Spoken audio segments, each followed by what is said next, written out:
Okay, so we are back with our gladiator here, and we are in Basfelt Village.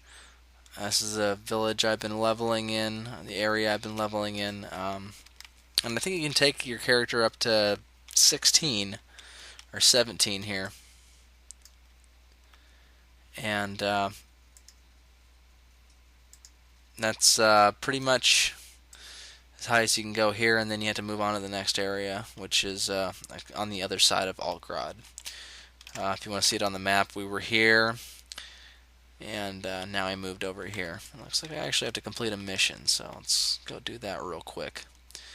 But this is going to be the official review of the Gladiator here. I'm going to go over the skills, I'm going to show you how some of them work, and I'm going to give you my honest opinion about this class as best as I can see it up to this point. I know that things change as you go later on in the game, but currently there's really nothing to do past level 29 because it's an open beta. So you won't find gear that's better than that, and things just get kind of dull at that point. So anyway, this is pretty much the best you're going to get for right now. But let's see. What am I doing here? I got to get a quest.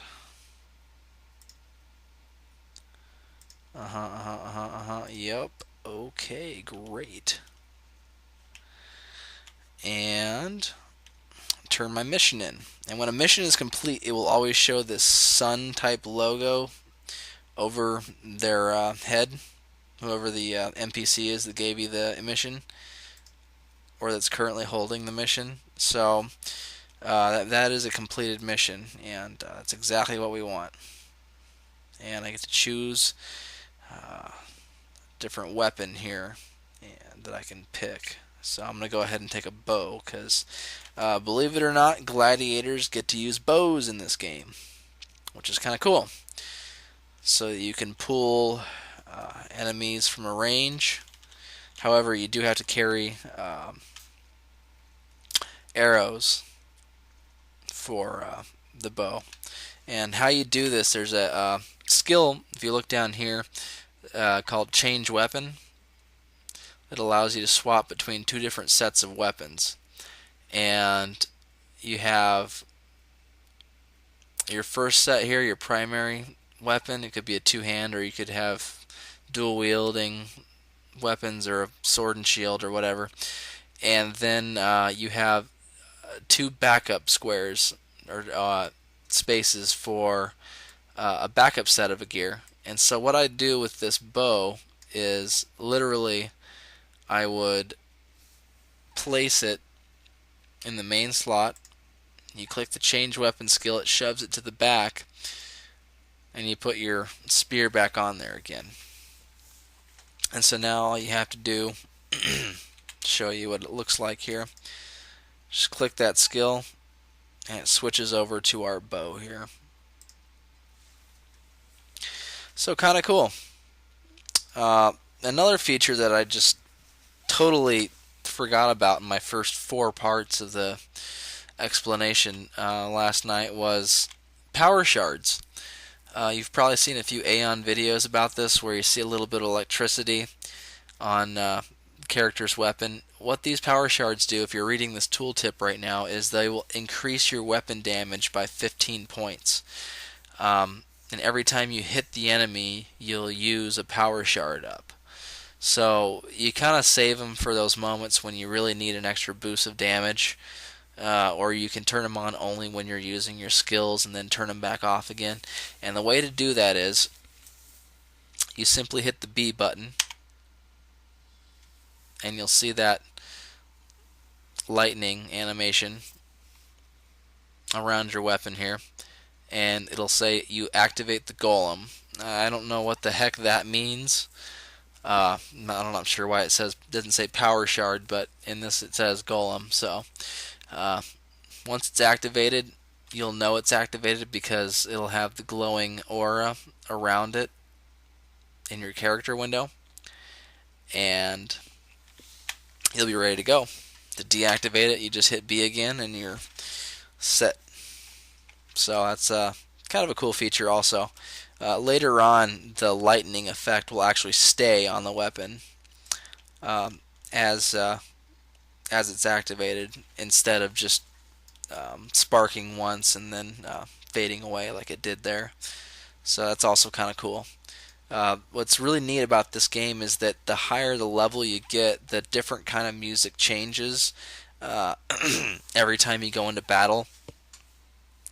I can't really show you guys because I don't have audio on, but when I take out my weapon, literally the entire music kicks in and shifts to a kind of techno rock music, and you get the sense that you're in battle, which is really neat. It feels more like an action game that way than an RPG, and kind of a cool feature. But let's go ahead and start with the Gladiator here. I'm actually gonna pause the video here, I think, and create another one. Okay, so now that we're done with that, let's go ahead and bring back my thought pattern because I seem to have lost it. Okay, so here we are with the Gladiator. Their primary two weapons, they only have two choices, are the pole arm and the greatsword. Currently, the way that both of them work are the pole arm has a wide range of damage from low to high, and it has a slower attack rate but higher stats. And the greatsword has a narrower attack range that's closer together, but a smaller attack and a faster speed. The way a greatsword kind of is set up is for auto attacking. In this game currently, gladiators do not auto attack. There are so many skills to use and so many different chains to execute constantly with fast cooldowns that you literally will skill spam all the time. And another cool thing is, in this game, for whatever reason, I don't know if this is going to change for the North American version, but if you look at our mana pool here, we have over 1,000 mana. Our skills only require, let's see, the skill, where's the skill it requires? These skills actually don't even require mana. This one requires 17. That one requires 10. But most of them don't require any type of mana consumption. So we don't really use our MP bars at all in this game. We just have cooldowns. We don't have rage. I mean, I guess you consider the DP rage, but everybody has DP, so it's not really anything exclusive to Gladiator. But anyway, yeah, a lot of the skills have a pretty quick cooldown, and you're able to, I think, get maybe 3 or 4 auto attacks in on a fight because the mob will be dead so quick by the time you actually get around to having a chance to auto attack. So with the Gladiator, it's really a skill spamming class, and so the general standard that's accepted for all gladiators is the pole arm. There's no reason that anyone should be using a greatsword. If you're using it for looks, you're actually gimping yourself because the increased speed doesn't really factor in the decreased damage. And that range of damage gets wider and wider as you level up. So the pole arm is definitely the weapon to have currently for the Gladiator. Let's go ahead and go over some of the skills in the skill list here. First up, we have attack preparation. This is a really bread and butter skill for the Gladiator. It has 0 upkeep, And I say that because there's a skill for the assassin and a few other classes that will drain your mana at a rate which is faster than what it can replenish, and so you'll have to rest constantly. And with this skill, all you have to do is right click it, and it's set, and it'll stay prepared, and you instantly gain 15% on your physical attack on your skills. So that pretty much, I mean, calculates out for me right now. It's about 10-15 damage increase, which, you know, over the course of 4 or 5 skills adds up. So it's a great skill to have, and later on becomes a staple for you.